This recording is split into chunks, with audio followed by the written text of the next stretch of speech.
Hello everyone, welcome back. And in the last session, we have discussed what is meant by a chemical reaction and what is meant by a chemical equation and how can we balance a chemical equation. And in this session, we are going to discuss how to make a chemical equation more informative.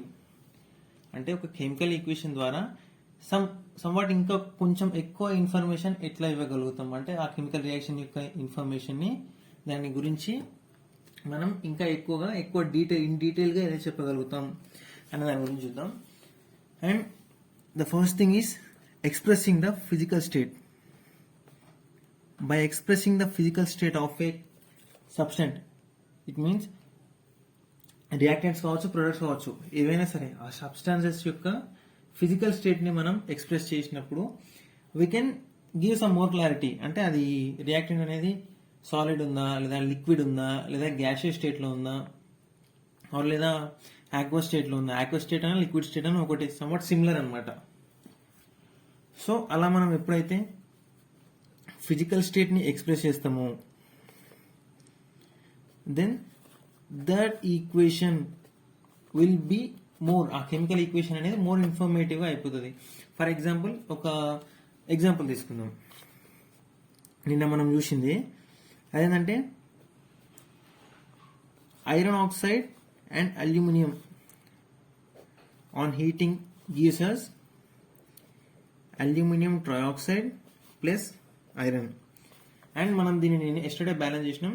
So నేను direct రాసేస్తున్నా. Irons 2 ఉన్నాయి కాబట్టి ఇక్కడ 2 రావాలి కాబట్టి 2, and ఇక్కడ aluminium 2 వచ్చినాయి కాబట్టి ఇక్కడ మనం 2 అల్యూమినియం తీసుకోవాలి కాబట్టి 2 ఇక్కడ పెట్టేసినాం. సో ఇది బ్యాలెన్స్ అయిపోయింది. అండ్ దెన్ మనకి ఇక్కడ వీటి యొక్క ఫిజికల్ స్టేట్స్ అనేవి ఇంకా ఎక్స్ప్రెస్ చేయలేదు. సో మనం ఎట్లా ఎక్స్ప్రెస్ చేయాలి? Fe2O3 it's a solid. So మనం ఇక్కడ కింద ఎక్స్ప్రెస్ చేస్తాం. సాలిడ్ని ఎస్ అని, ఆక్వస్ ఉంటే ఏక్యూ అని, గ్యాసెస్ ఉంటే జీ అని, అట్లా. అల్యూమినియం సాలిడ్, సో దీన్ని సాలిడ్ అని చెప్పేసినాం.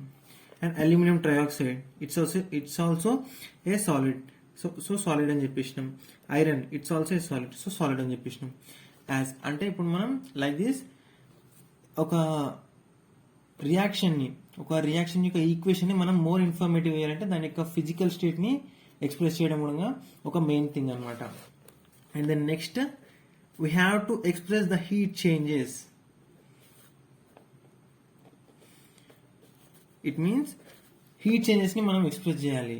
అంటే అది హీట్ రిలీజ్ చేస్తుందా, ఆర్ ఆ రియాక్షన్కి ఇంకా హీట్ అవసరమా, హీట్ అబ్జర్వ్ చేసుకుంటుందా, that is the main point. ఒక ఎగ్జాంపుల్ తీసుకుందాం. ఫస్ట్ ఎగ్జోథర్మిక్ అంటే ఏంది, ఎండోథర్మిక్ అంటే ఏందో చూద్దాం. తర్వాత ఎగ్జాంపుల్ చూద్దాం. ఎగ్జాంపుల్ తీసుకుందాం. Exothermic is nothing but heat releasing. Last క్లాస్లో కూడా చెప్పిన అనుకుంటా మీకు, బట్ మళ్ళీ ఒకసారి రిపీట్ చేస్తున్నా. Exothermic means heat releasing. అంటే ఒక 2 రియాక్టెంట్స్ అనేవి రియాక్ట్ అయిన తర్వాత they both will give some heat to external గా అవి రిలీజ్ చేసేస్తాయి. And endothermic in the sense heat observing. అంటే ఆఫ్టర్ ద రియాక్షన్ బయట ఉన్న ఫస్ట్ వాటి లోపల ఉన్న టెంపరేచర్ కన్నా హీట్ అనేది ఇంక్రీజ్ అవుతుంది. దట్ మీన్స్ బయట నుంచి దే నీడ్స్ టెంపరేచర్, అంటే బయట నుంచి అవి టెంపరేచర్ అనేది తీసుకుంటాయి. బయట ఉన్న టెంపరేచర్ అనేది కొంచెం కూల్ అయిపోతుంది, అంటే బయట ఉన్న టెంపరేచర్ని అది తీసుకున్నట్టు. సో ఎగ్జోథర్మిక్ అంటే +Q, ఎండోథర్మిక్ అంటే -Q. -Q మీన్స్ అది హీట్ని తీసుకుంటుంది, +Q మీన్స్ అది హీట్ని ఇచ్చేస్తుంది. ఎగ్జోథర్మిక్ని మనం ఎట్లా ఎక్స్ప్రెస్ చేస్తామంటే +Q ద్వారా ఎక్స్ప్రెస్ చేస్తాం. ఎండోథర్మిక్ని -Q ద్వారా ఎక్స్ప్రెస్ చేస్తాం. అండ్ దెన్ నెక్స్ట్ ఈస్ ఒక రియాక్షన్ని ఇట్లా కూడా మనం మోర్ ఇన్ఫర్మేటివ్ చేయొచ్చు. అండ్ ఎగ్జాంపుల్స్ తీసుకుందాం. First formation of carbon dioxide. Carbon dioxide gas ఎట్లా ఫామ్ అవుతుంది? Carbon plus oxygen gives us carbon dioxide.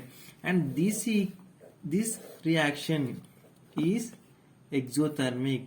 That means it gives some heat energy. Carbon dioxide అనేది prepare అయినప్పుడు it releases some heat. So అందుకనే నార్మల్గా carbon dioxide అనేది మంచి gas కాదు అంటారు. అప్పుడు గ్లోబల్ వార్మింగ్కి కార్బన్ డైఆక్సైడ్ కూడా సమ్వాట్ ఒక రీజన్ అంటారు. బికాస్ అది హీట్ని కూడా రిలీజ్ చేస్తుంది కార్బన్ డైఆక్సైడ్ ప్రిపేర్ అయినప్పుడు. And N2 plus O2 nitrogen plus oxygen gives us nitrous oxide. That means ఇక్కడ నైట్రోజన్ ఆక్సిజన్ మిక్స్ అయిపోయి నైట్రస్ ఆక్సైడ్ మనకు ఫామ్ చేసినప్పుడు హీట్ అనేది అబ్జర్వ్ అయిపోతుంది. That means it's an endothermic reaction. And మనం ఇక్కడ plus Q minus Q అనేది పెట్టేసి ఈ యొక్క ఈక్వేషన్ ని మనం మోర్ ఇన్ఫర్మేటివ్, దట్ ఈస్ ఈ ఈక్వేషన్ మనకి ఎటువంటిదో ఎగ్జోథర్మిక ఎండోథర్మిక హీట్ అబ్జర్వ్ చేసుకుంటుందా, దీనికి హీట్ కావాలా లేదంటే హీట్ వదిలేస్తుందా, దీనికి హీట్ అవసరం లేదా అనే దాని గురించి కూడా తెలుస్తుంది. అండ్ ఫస్ట్ థింగ్ ఏం చెప్పినాం, ఎక్స్ప్రెసింగ్ ద ఫిజికల్ స్టేట్ అని చెప్పినాం. దీంట్లో మనం ఫిజికల్ స్టేట్ ఎక్స్ప్రెస్ చేయలేదు, సో ఎక్స్ప్రెస్ చేస్తున్నాం. Carbon is a solid and oxygen is a, మనకు అందరికి తెలిసిన oxygen is a gas and carbon dioxide is also a gas and nitrogen is a gas and oxygen is a gas and nitrous oxide is also a gas. So next thing, మనం ఒక equation ని more informative చేయడానికి ఇంకొక major factor ఏంది, expressing the gas evolved. ఆ equation లో gas ఒకవేళ కొన్ని వాటిలలో గ్యాస్ ఎవాల్వ్ అవుతుంది, కొన్ని వాటిలలో గ్యాస్ ఎవాల్వ్ అవ్వదు. ఒకవేళ అయితే కనుక అది ఏ గ్యాస్, అసలు గ్యాస్ ఎవాల్వ్ అయిందా లేదా అనే దాని గురించి చెప్తే ఇంకా ఆ ఈక్వేషన్ అనేది మోర్ ఇన్ఫర్మేటివ్ గా అయిపోతుంది. అండ్ మనం దీన్ని ఎట్లా గ్యాస్ ఎవాల్వ్ అయిందని ఎట్లా చెప్తామంటే అప్వర్డ్ యారో, ఒక యారోని అప్వర్డ్ లో చూపించేస్తే గ్యాస్ ఎవాల్వ్ అయిందని అర్థం. ఒక ఈక్వేషన్ ఒక కెమికల్ ఏదైనా ఒక కెమికల్ ఈక్వేషన్ లో యారో అనేది అప్వర్డ్ చూపిస్తుందంటే ఆ ఈక్వేషన్ లో మనకి గ్యాస్ ఎవాల్వ్ అయిందని అర్థం. ఫర్ ఎగ్జాంపుల్ జింక్ తీసుకున్నాం ప్లస్ సల్ఫ్యూరిక్ యాసిడ్. ఎస్టర్డే చేసినాం మనం లాస్ట్ క్లాస్ లో we have discussed this. Zinc ని సల్ఫ్యూరిక్ యాసిడ్ లో వేసినప్పుడు zinc sulphate plus hydrogen gas అనేది రిలీజ్ అవుతుంది, గ్యాస్ ఎవాల్వ్డ్. మనకి జింక్ ఏంది సాలిడ్, సల్ఫ్యూరిక్ యాసిడ్ ఏంది aqueous, aqueous in the sense liquid అనమాట.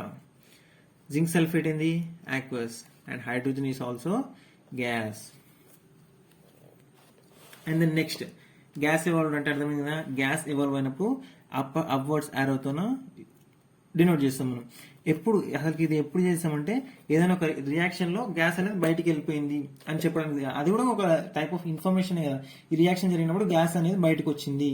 ఆ గ్యాస్ ఏదో మనం లాస్ట్ క్లాస్ లో విన్నప్పుడు జింక్ అండ్ H2SO4 యాడ్ చేసినప్పుడు జింక్ సల్ఫేట్ ప్లస్ హైడ్రోజన్ వచ్చింది, ఒక ఫ్లేమ్ తీసుకొచ్చి పెట్టినాం, పాప్ అనే సౌండ్ వచ్చింది. అంటే మనకి ఇట్లా ఎక్స్ప్రెస్ చేసుకుంటే it will be easy, hydrogen gas అనేది ఎవాల్వ్ అయిందని ఈజీగా చెప్పొచ్చు. And that equation that chemical equation will be more informative అనమాట. అండ్ దెన్ నెక్స్ట్ స్టెప్ ఏం చేయాలంటే ప్రెసిపిటేట్ ఫార్మ్డ్. ఒకవేళ మనకి ప్రెసిపిటేట్ అనేది ఫామ్ అయిందంటే we have to write with a downward arrow. Precipitate form అయిందంటే డౌన్వర్డ్ యారోతోన మనం డినోట్ చేయాలి. And what is mean by precipitate, most of the people అందరు చాలా మంది తెలిసి ఉంటుంది, బట్ తెలియని వాళ్ళ కోసం సపోజ్ ఒక ఎగ్జాంపుల్ గా తీసుకుందాం. ఒక దాంట్లో వాటర్ తీసుకొని బాగా చాక్పీస్ పొడి, నార్మల్ ఎగ్జాంపుల్ లైక్ చెప్తున్నా, చాక్పీస్ పొడి బాగా వేసేసి కలుపుదాం. కలిపినప్పుడు కొంతవరకు మిక్స్ అయిపోతుంది అండ్ కొంచెం సేపు ఆగినాక ఇవి వైట్ గానే ఉంటాయి, కొంతవరకు వాటర్ అయితే వైట్ గానే ఉంటాయి, బట్ ఇక్కడ మన కింద ఒక వైట్ కలర్ లేయర్ ఫామ్ అవుతుంది. దట్ ఈస్ వాట్ ప్రెసిపిటేట్ అనమాట. చాక్పీస్ పొడి కాకపోయినా జస్ట్ ఒక బీకర్లో వాటర్ తీసుకొని అందులో పిండి వేయండి. పిండి వేసినప్పుడు చాలా వరకు కలిసిపోతుంది, బట్ కలిసిపోకుండా ఏదైతే కింద ఒక ముద్దలాగా ఫామ్ అయిపోతుందో that is called as precipitate.